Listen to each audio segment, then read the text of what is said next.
It's the so what Ashtakam.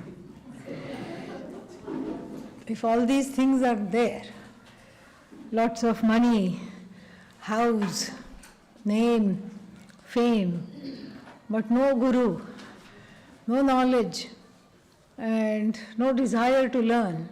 So what, so what, so what? I'm glad you're enjoying the so what Ashtakam.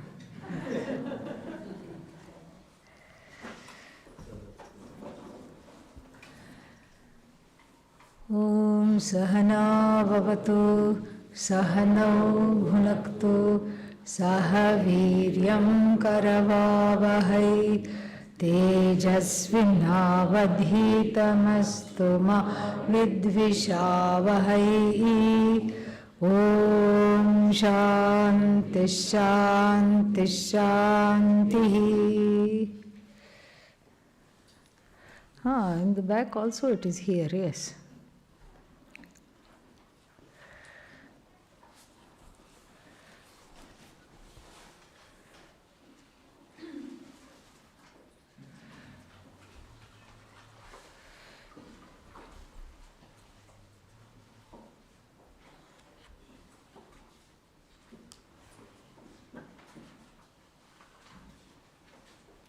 Next set of verses will talk about the nature of Paramatma. Because if you recall the question of who? The student, of course. What did the student says? Kosavatma, and what is this Anatma? And so Atma here is presented as Paramatma.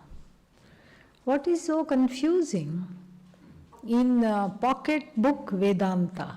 You know pocket book Vedanta? What is pocket book Vedanta? The kind of Vedanta you get in books purchased at shops in the airport before boarding a flight. Okay? That is pocket book Vedanta. The good thing is, neither the writers know nor the readers know. What is what? So we have strange things coming up. There is one Jivatma. Who is that? God only knows. And then there is one Paramatma. And the point of Vedanta is for the Jivatma to merge, submerge. In what? Paramatma. And then of course the question, how does that happen? How does Jivatma go into Paramatma? And the problem is taking, we saw this in the thing today as well, the problem is taking one to be two. We saw this in the two birds analogy, we also saw it in the two drinkers. Only one is drinking. So the other one is what? The other one simply looks on, watches, in fact doesn't watch. What does it do? It casts the light. It shines the light on the other one. The other one is not, you cannot count the other one. Why? Because it's a shadow. Just like you don't say two of us are coming for tea. Oh, who? Your friend? No, my shadow. You don't say that. You don't count the shadow. Similarly, here you don't count mithya.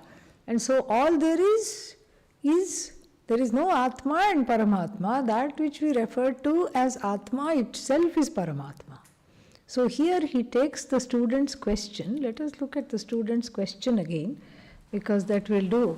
Some Arthaspuranam will take place.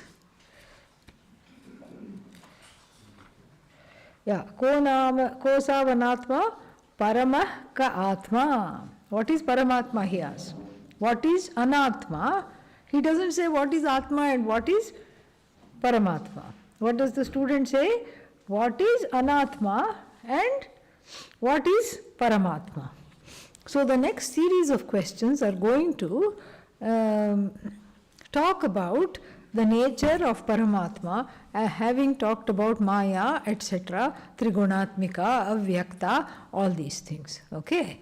So then, here it is, 34th verse for us. Athate sampravakshyami Swarupam paramatmanah Yadvijñāya naro bandhāt Muktah kaivalyam ashnute. So, atha, now, means after all this, I am going to tell you the nature of Paramatma. Swarupam Paramatmanah, Paramatmanah Swarupam Pravakshyami, Prakarshena Vakshyami. And I will tell you until you know. I will teach you until you know. That's why we add a pra in front. Pra means not that I'll teach you once and go away. The teacher is assuring. The teacher will teach until the comprehension totally takes place. Very kind of the teacher. And so, Swarupam Paramatmanah. Why will you teach me that? Why will you teach me the Swarupa of Paramatma? Because Yad Vijñāya, gaining which, knowing which, as what? Oneself. Knowing which as the truth of oneself, Naraha. Naraha means human being. Nariyate iti Naraha. That which never comes to an end is called Nara. Why does the human being never come to an end? Because either way, if the Nara is if the human being is an Ajnani, does not come to an end, how? Keeps being reborn. Keeps being reborn and born and born. And then if the human being is a Jnani, does not come to an end, how? Because he always is there as Satchidananda Atma, as Paramatma. While the person was embodied, that Jnani was worshipped as Bhagavan, and then after the death of the body, still the Jnani is worshipped as Bhagavan. So that in either way, whether the person is Jnani or Ajnani, the human being never comes to an end. And here, Naraha. And which Naraha? Yad Vijñāya naro bandhāt. This Naraha from bandhāt, from this notion of bondage, pramuchyate. What does it say? Pramuchyate? Yeah. So, Yad Vijñāya naro bandhāt muktah kaivalyam ashnute. Ashnute enjoys. Kaivalyam is what is the best way to translate it as onlyness. Not loneliness. Yeah, enjoys loneliness. Don't write that down, okay? Yeah. That will be a problem. Enjoys what? Onlyness. Nobody wants to be lonely, but everybody wants to be the only thing that matters. Everybody wants to be significant. Everybody wants to be special. Everybody wants to be unique. Whether they are unique or not, they want to be treated as though they are unique. Whether they are special or not, they want to be treated as though they are special. That's why people keep pets. Because no human being is going to think, I am special. So therefore, let me have dog. Cats are of no use in this matter. Yeah. So because they feel superior to all of animal kind, humankind, everything. But the dog, yes, if you keep a dog, it will consider you so special. It will make you feel very, very special. And that is the reason why people keep pets, because they want to matter. Even though they may be saying, I'm giving this dog a home, that may be one of the reasons. But the real reason is that it feels a big need here to be special, to matter, and to be the only thing that matters. Not only to be special and to matter, to be the only thing that matters. This is called Kaivalya, Kevalasya Bhava. There is even an Upanishad called Kaivalya Upanishad. Kevalasya Bhava. Kaivalya means kevalaness. So, Kevala-ness. Shanj pratyaya, I think. So Kevala-ness. So Kevala means only, the only thing that there is, and Kevala-ness means onlyness. But that's not a word, now it is. Okay? Yeah. So, yad vijnaya naro bandhat muktaha kaivalyam ashnute. Ashnute eats, enjoys.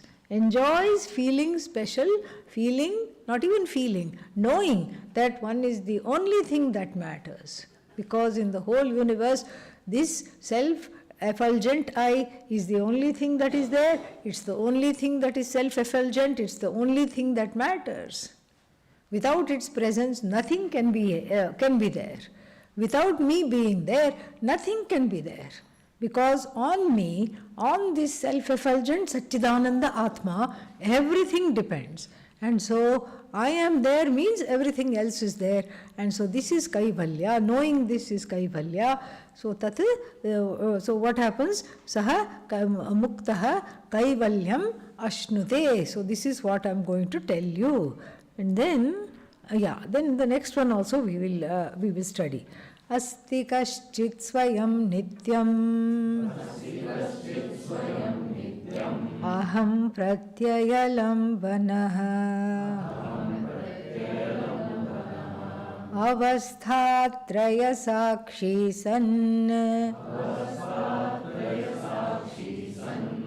panchakosha vilakshanah.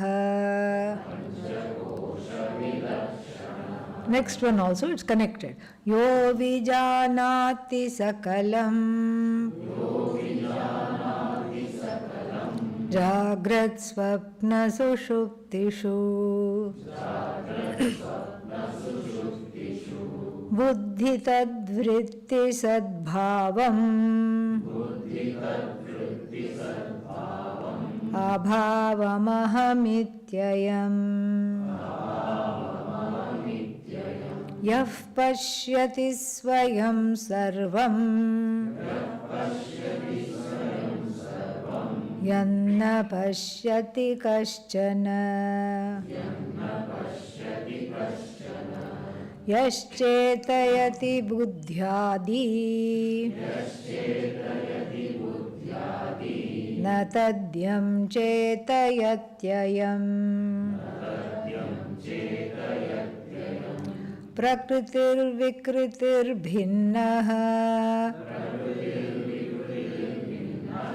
shuddha bodha svabhavah sadasadidam ashesham bhasayan nirvisheshah vilasati paramatma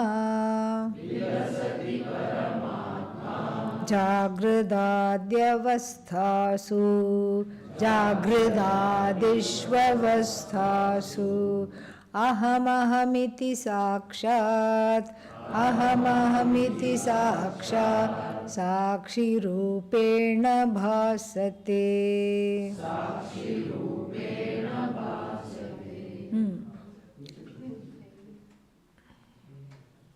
No? Oh, Sakshi Rupena Buddhe. Okay, yeah. Whenever I hear Sakshi Rupena, I automatically add Bhasate, shines. Okay. Sakshi Rupena Buddhe. Okay. So, these three verses, very important. He says, this is the Swarupa of the Paramatma. And we are in for a little surprise because it's the Swarupa of the Self. And the Self alone is the Paramatma. That is what is to be taken in these next three verses. So, first one what? First one, it begins very mildly. Asti kaschit. There is something there. Meaning what? The Paramatma is not non-existent. It's not non-existent means what? It is there, it is existent. So the non-existent, the possibility of the Atma being non-existent is denied, is negated right from the start, because it is very easy to go there and make that mistake. Why? Because everything is negated. You are not the body, you are not the mind, okay, you are not the senses, all right. You are not the assemblage, okay, and you are not this, you are not that, you are not this, you are not the five elements, you are not this. Everything is negated. And then if everything is negated, we just assume the negator is also negated, and we say the truth of the world is shunya. Shunya means zero. That does not lead to moksha, And even if you talk to some of the Zen masters and our Zen friends, they will also say, actually Zen is very close to Vedanta. They will say that yes, we talk of emptiness, but it is empty of name and form. Okay, if they are indeed talking about that, then we have no problem with that. We also say the truth is free of name and form. And so if that is what they mean by emptiness, no problem at all here. And so, but we have to be careful because we don't know what they mean, and also we have to be careful here, not denying the existence of the I, because you can't deny. Who is the denier then? Are you conscious being or not? Let me think about it. Well, you just gave yourself away. If you said, let me think about it, and if you are not a conscious being, you gave yourself away by saying, I am a conscious being, because that which is not a conscious entity will not think, will not know how to think. So are you here or not? The only answer is what? Yes. Yes, I am here. And what is it that says yes? That is Swatas Siddha Atma, self-effulgent, self-revealing, self-existent I. In fact, you are the only thing that is self-existent, self-effulgent, self-revealing, and to which everything becomes evident. No other thing is like that. And so, asti kaschit swayam nityam. Swayam asti, we just saw that. Swayam means by itself it is there. It does not need to lean on something because it is feeling weak. It is not mithya. It is not leaning on another Atma which is Satyam. Because if that were the case, then how do you know the other Atma is Satyam? Maybe that is also leaning on one more Atma, and one more Atma, one more Atma. It will be an endless regress. So therefore we say that right here, right now, just like, I have the proof. What is the proof? I myself am the proof. I don't need any other proof of my existence. That's why nobody in any country has to carry a certificate of existence. Think about it. Certificate of existence, nobody can give you that. No authority in the world can give you a certificate of the existence. If you go to some office and say, where can I get, seriously you go, stand in line and ask, in any country, where can I go? Where can I get a certificate of existence? They will say, please go to the third floor, because they are also not listening. Yeah, they will just make you, all they know is how to make you run around. Go to this office, then come back here, then go back there. So you ask for a certificate of existence, you will be just lost in that office forever. This is what it will be. So there is no certificate of existence for a human being. Why? Because you yourself are the self-made certificate.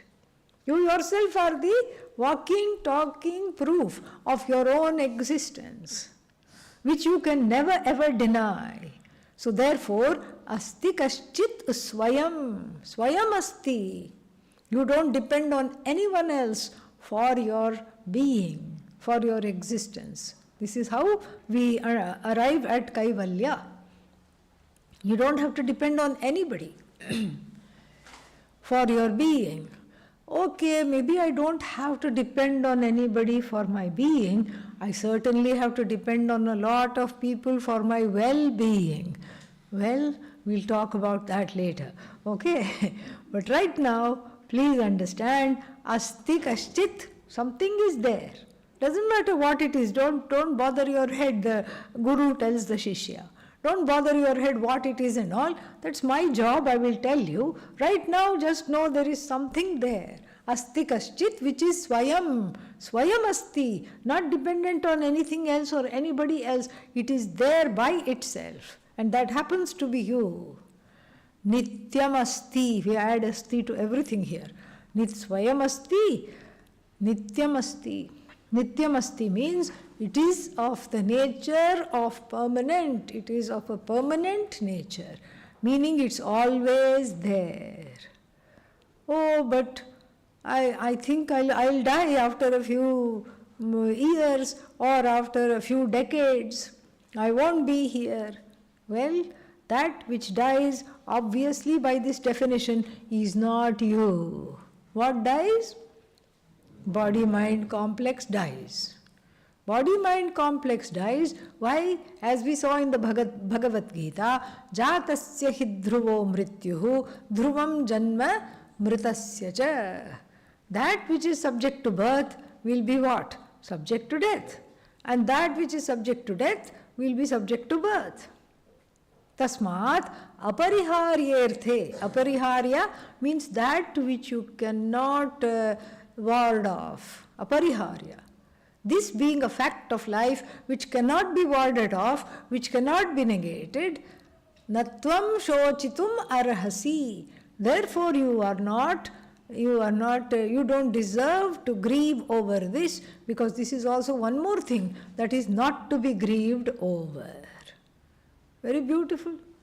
And so here also, that's why the I is Nityam. No, but I don't find myself being Nityam. Where is the proof that this I is going to survive the body-mind-sense complex? Where is the proof? If somebody asks what to say here, this is Shastra Pramana. Shastra is the proof. You don't get some kind of a worldly proof. Worldly proof is not possible. Shastra is telling, see, all these things, Paramatma revealed by the Shastra, nature of Atma revealed by the Shastra, and then Satchidananda revealed by the Shastra, Swarupa Lakshana revealed by the Shastra, Tatastha Lakshana, we'll see all that, many chances will be there. Tatastha Lakshana revealed by the Shastra, everything is revealed by the Shastra. And whatever is revealed by the Shastra is, I have to take it as it must be telling me that which I want to hear, that which is good for me, and that which is a fact. Why? Because it doesn't go against any other means of knowledge. Shastra does not go against science, any of the sciences, physics, anything. It cannot contradict any other means of knowledge externally, and Shastra does not contradict also. That's why the scientists love Vedanta.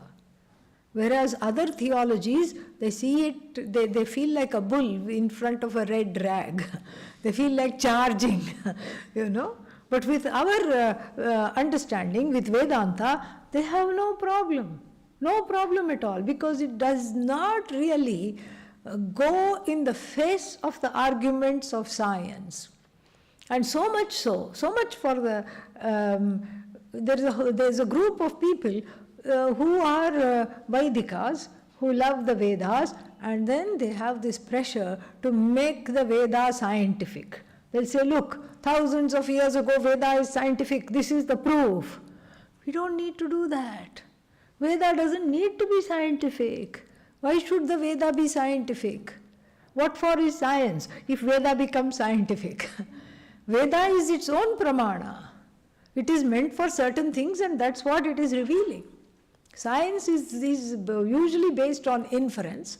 Inference, induction, deduction, those are the means of knowledge used in science, and that's okay.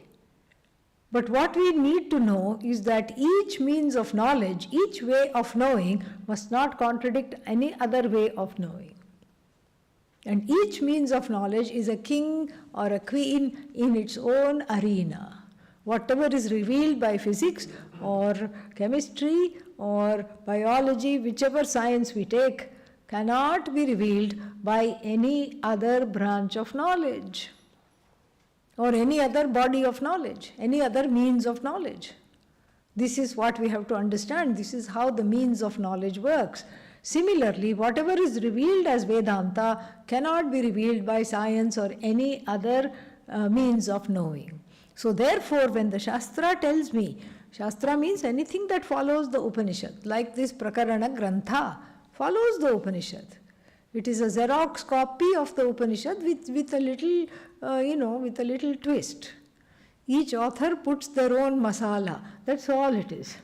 So this is Upanishad with some Vivekachudamani masala sprinkled on it. That's all it is. And so when the Shastra tells me that I am Nityam, then I have to pause for thought. I have to take it seriously. I can't argue with it because I haven't. See, you can only argue with the means of knowledge after it has falsified itself. Here the Vedanta has not falsified itself, ever. And it's not a belief. Okay, I'll believe I'm Nityam. It's not a belief. It is something to understand. And so therefore, pending understanding, I should have a reverence for it. That is what is called trust, Shraddha. So asti kaschit, something is there. It doesn't even say asmi, asti kaschit. Something is there. That's how it starts, very innocuously. And asti kaschit swayam nityam. So how do I know, okay, something is there which is self-revealing and which is forever. How do I know it? Well, you are experiencing it all the time. What? Yes. You are experiencing it all the time.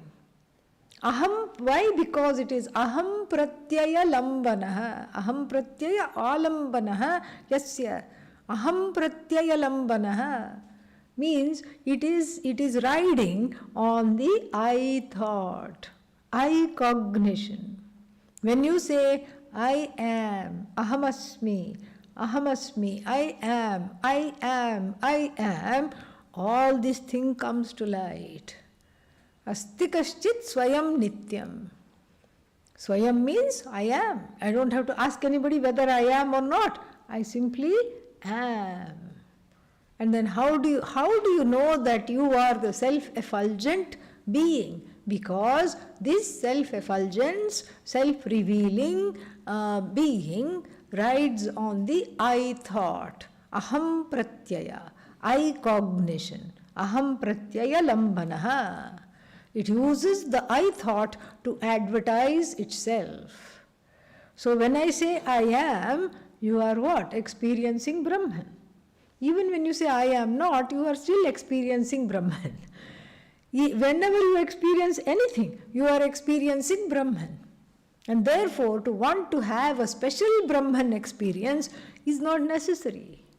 Because in every experience, there is something variable and there is something invariable. What is variable is the object of experience. Like chocolate cake.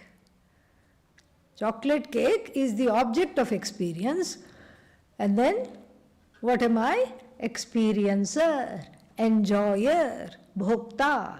The potential bhokta, the enjoyer of the chocolate cake and the chocolate cake.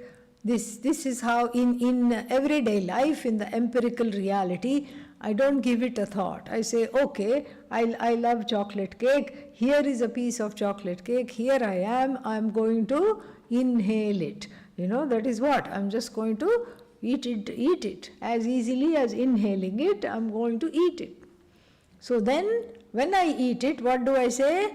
I have become one with the chocolate cake. Yes. This is the oneness upon which the whole samsaras and samsaris ride. This is the oneness they want. So the oneness is between oneself and the object of delight. And the object of delight can be a thing, a person, an event, or an experience. And so therefore, this is what we are used to. We are used to producing, within quotes, a small happiness by the only method we know, so by creating a subject-object fusion. And this is not very lasting. The happiness produced out of the subject-object fusion is not very lasting because there is subject-object confusion, not just fusion. There is confusion. So what is it that I need to know? I need to know something very beautiful, not very difficult to assimilate. And what is that?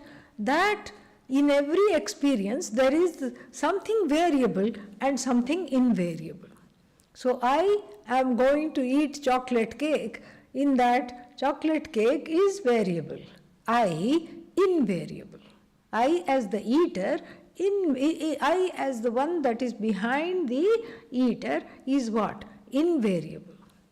So what do I need to understand? Both the subject and object are mithya here. Subject means the I that has morphed into the status of the eater, mithya, and then that which is to be eaten, the chocolate cake, also mithya. Both of them are supported by that consciousness, endless consciousness that has as though morphed into the eater and as though morphed into the eaten without being either the eater or the eaten.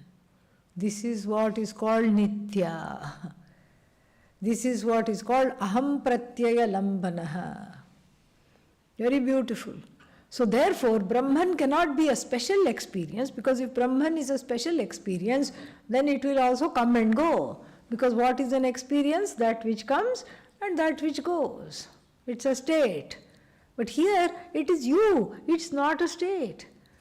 In and through everything, in and through this chaotic life, in and through this cacophony of so many things that are going on, in and through all that, I can find relaxation, I can find peace, I can find joy, when I find myself as neither the experiencer, nor the object of experience, nor the means of experience, but that truth which upholds all of them without being any one of them.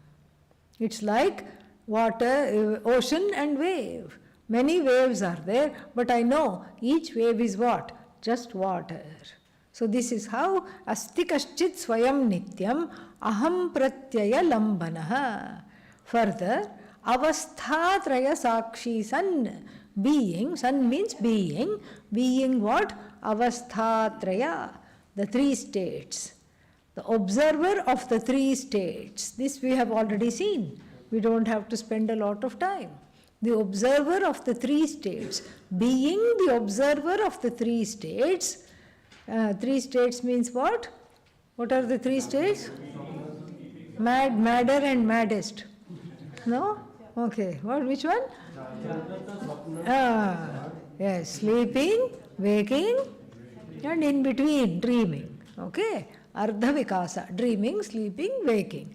So, the witness of the three states, avasthatra being the witness of the three states, it is also different from the pancha koshas. The five koshas means the five places where I can make an error about the Atma. And again here, pocketbook Vedantins think that Atma is covered in 5 layers, like you were a couple of weeks ago when you came here. You wore a t-shirt, then on top of that a shirt, and then after that a sweater, and then what? A jacket, and then to round it all off, a big shawl. Okay? How many layers? 5 layers. This is what is called Panchakosha. People think the Atma is covered up like that. No. Nothing can cover the Atma. These are just landmines in the form of errors that one commits wherever one goes. So I'm kind of on 2 minds whether to take the Panchakosha in detail now or to leave it, because each kosha is going to be examined later, and I do not know if we'll have the time to do all that. Let us see. Yeah, so we won't do it now. Let us see. We will do it later, some other time. So Panchakosha vilakshanaha. So then, this is a very nice verse. So it talks about the Paramatma as riding on the I cognition. The I cognition here is not ahankara. It's a vritti which is in the form of the sakshi. Okay. So then the Panchakosha vilakshanaha. Then what else? Yaha vijana, we'll come back to the Panchakosha later. So next time we'll do it. Yaha vijanati sakalam, that which knows everything. Where? Jagrat, Swapna, Sushuptishu. Do you know all that happened in the waking state? Say yes, even if you want to say no. Yes. Okay. Then, do you know what happened in the dream state? Even if you say, I don't remember the dream, you remember you had a dream which you do not remember. You see? That's very interesting. Oh, but I don't remember anything about the sleep state. That is remembering the sleep state. What is the sleep state? I don't know anything. Then I'll ask you, so sleep state is defined by the term, I don't know anything. That is what the sleep state is. So if the sleep state is equal to I don't know anything, then that means what? I know that I do not know anything. I don't know anything means there is already a witness there. There is a witness who says, I know that I don't know anything. Sukham aham asvapsam nakinchida vedisham. I slept so well that I did not know anything. So that not knowing anything is what? Means I know that I do not know. So, yo vijanati sakalam jagrat swapna sushuptishu. And then what else does it know? Buddhi tadvritti sadbhavam. So the vrittis that arise in the buddhi, what are vrittis? Thoughts. Mental modifications, thoughts that arise in the buddhi. Who knows? I know. The vrittis light up in the buddhi, borrowing their, they are made sentient by this consciousness, I, aham, and that I light up the vrittis in the buddhi, and so I am aware of the buddhi vritti. The presence of the buddhi vritti, I know. And then in sleep, what is there? Are buddhi vrittis there in sleep? No. How do you know? How do you know? Because I am the sakshi of the presence of the vrittis. I am the sakshi of the absence of the vrittis also. So beautiful. I am the witness of the presence of the vrittis, and so many thoughts coming and going. I am the one that is there, which is the witness, and suddenly the thoughts stop flowing, and then what? Then I think I must either be asleep or be enlightened or be in a nirvikalpa samadhi. Probably just asleep. Okay, so I settle down for the least controversial conclusion. So when the thoughts stop, so the witness also what? The thoughts have stopped, the witness is in sleep, the witness is there, but the witness, what the witness broadcasts itself through the mind is in a causal state. And so therefore, in hindsight alone, I can say, I slept so well, I did not know anything at all. Buddhi tadvritti sadbhavam abhavam iti aham. What does it say? Buddhi tadvritti sadbhavam abhavam aham iti ayam. Aham, this I can also cognize the I cognition, the this cognition, and the vritti cognition, and the absence of vritti cognition. And then further, yaf pashyati swayam sarvam.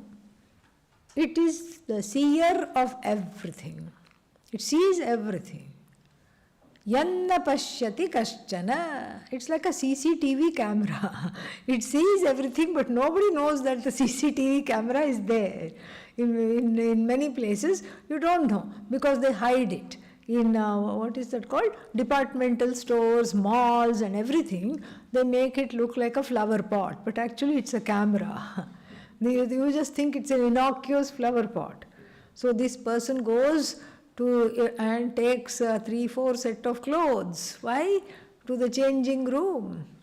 Oh, to change into them? No, to just take them home, that's all. And then packs it in the bag. Where? Goes into the changing room and puts everything into the big bag that they have brought, and then suddenly there is a polite knock on the door. There's a polite knock on the door, and then they are asked to, you can only take one thing at a time. You cannot take 4 things.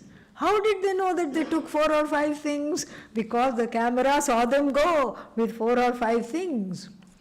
And then that lady says, which one you want to change into? You keep that one and give the other 4 to me. I will hang it somewhere. I will bring it to you. Don't worry. So the plan was immediately foiled. Why? Because somewhere which looked like a flower pot or something innocuous, it was actually a CCTV camera which the person saw violating the rule, which said only take one thing when you go to try it on. So they saw this person go with a whole bunch of clothes, and so they went behind them, found out where they were, and they knocked on the door and got it, asked them to cough it all up, and then took it back. So Atma is like that. Yaha pashyati sarvam. It sees everything. And then nobody sees it. Why? Because it's the seer. Drigeva natu drishyate. The seer is never seen.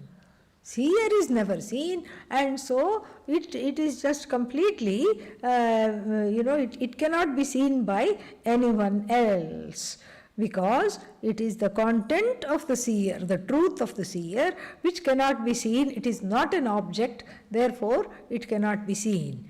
Yaha chetayati buddhyadi. Because of whose...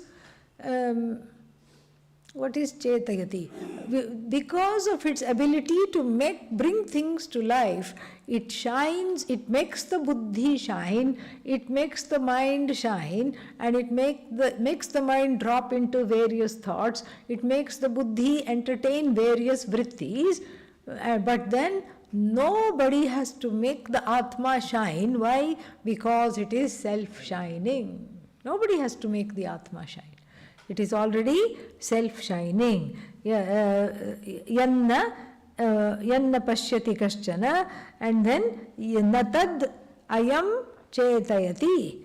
Natad yam chetayati ayam. Nobody can make this alive because it's already alive.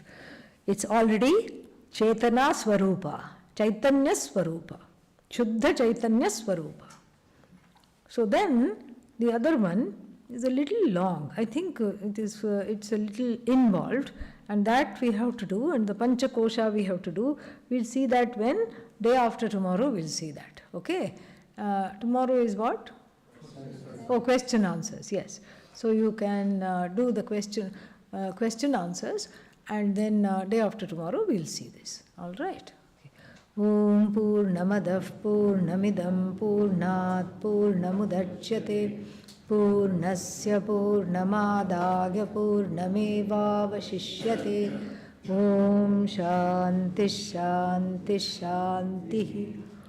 Harihi Om Shri Gurubhyo Namaha. Harihi Om.